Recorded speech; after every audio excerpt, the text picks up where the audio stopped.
gudoomiyaha hay'adda shaqaalaha Somaliland mudane Sharmaake Maxamed Geele ayaa maanta daahfuray imtixaan ay qaadayso hay'adda shaqaalaha Somaliland kaas oo ay ku qaadanayso 30 xubnood oo ka banaanaday wasaaradaha Somaliland waxaana munaasabadii daahfurka ka qayb galay gudoomiye ku-xigeenka jaamacadda Nugaal gudoomiyaha hay'adda shaqaalaha Somaliland agaasimaha guud ee hay'adda shaqaalaha Somaliland ardayda iyadoo imtixaankani u fadhiisanaysay iyo marti sharaf aad u tiro badan waxaana dhammaan dadkii halkaasi ka hadlay ay u mahad celiyeen gudoomiyaha hay'adda shaqaalaha Somaliland oo markii ugu horeysay imtixaan hay'adda shaqaaluhu qaadayso ku qabatay magaalada Laascaanood ee xarunta gobolka Sool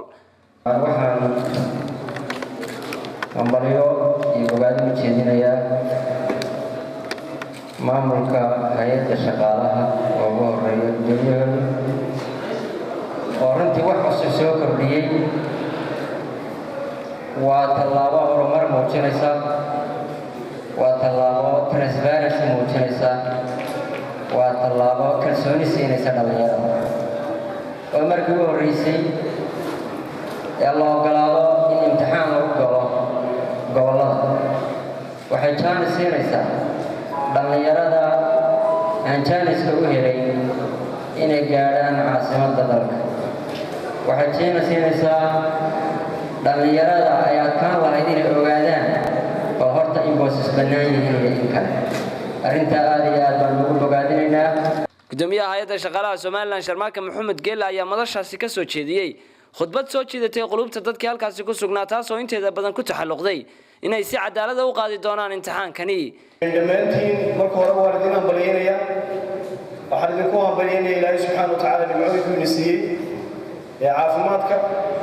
iyo aqoonta iyo dhiiranaanta Ilaahay isugu keendaray saaka aynu hayno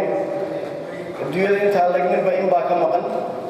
marka Ilaahay inta isugu keendabaysta marka hore waa idinka hambalyeynaya Ilaahay subxaanahu wa tacaala waan uga mahad celinaynaa maanta waxaan noqon doontaa maalin insha Allah taala taariikhiya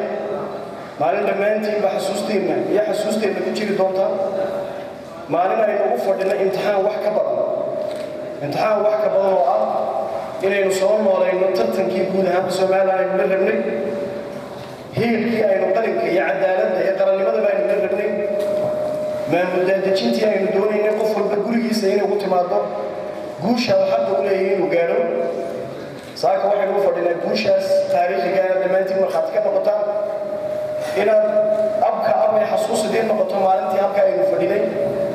aynu daafurayna imtixaan in la qaado ama imtixaan loo fadhiisto in imtixaan loo tartamaayo waa halka ugu dambaysa caddaysan nabadgelyada iyo bisaylka iyo aqoonta iyo guusha gobolgaadhisa guudba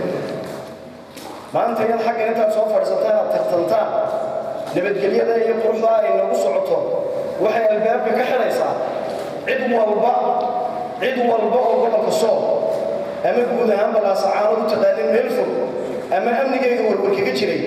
maanta arrintaasi daafur bay noqon doontaa waxay caddeyn u noqon doontaa inuu gobolka Sool yahay iyo Laascaanood meel martigelin wanaagsan meel nabadgelyo ah meel soo dhaweyn leh meel wax walba la dhexgeeyo lagu aamini karo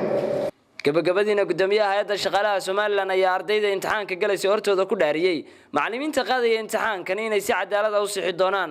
waxay ugu bilaahi in ardaydaas qalinkooda waxaan inaan ku tasaaray Samiir Saciid Bila Bulsha TV